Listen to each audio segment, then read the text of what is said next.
ఎవరికైనా పిల్లలు ఆలస్యమైతే బాధపడకండి. ఎందుకో తెలుసా? పిల్లల్ని ఏ బాధ ఏ ఒప్పుకోలు లేకుండా కనేసిన తల్లుల లెక్క వేరు, మీ లెక్క వేరు. ఎందుకు తెలుసా? దేవుడికి మీరు ప్రత్యేకము. ఎంత ప్రత్యేకమో తెలుసా? అందరి గర్భాలు తెలిసిన దేవుడు మీ గర్భాన్ని ఇంకా ఎందుకు తెరవలేదంటే, మీ నుంచి ఏదో దేవుడు కోరుకుంటున్నాడు.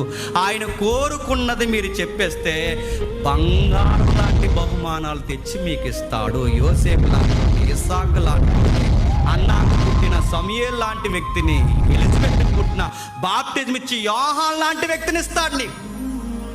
వీళ్ళందరూ పిల్లలు వేరు, ఈ పిల్లల వేరు, ప్రత్యేకం గుర్తుపెట్టుకోండి. ఆలస్యంగా పుట్టిన ఏ తల్లికైనా చరిత్రలో చూడండి, బంగారు రత్నాలు పుట్టారు. నాకు పుట్టట్లేదు, ఏం చేయాలి, అక్కడ అట్టుపడి తినాలి, ఇక్కడ ఇది అనాలి, అది వాడు, ఇదంతా కాదండి. దేవుడికి ఏదో ఇవ్వాల్సిన మాట ఉంది, ఇవ్వు. ఆ మాట ఇవ్వు. దేవ నాకు బిడ్డనిస్తే నేను ఉంటానో ఏదో మాట ఇవ్వు, ఏదో సరి చేసి. ఎందుకంటే దంపతులు ఇద్దరు దేవుడికి ప్రత్యేకం. మీరు నచ్చారు దేవుడికి.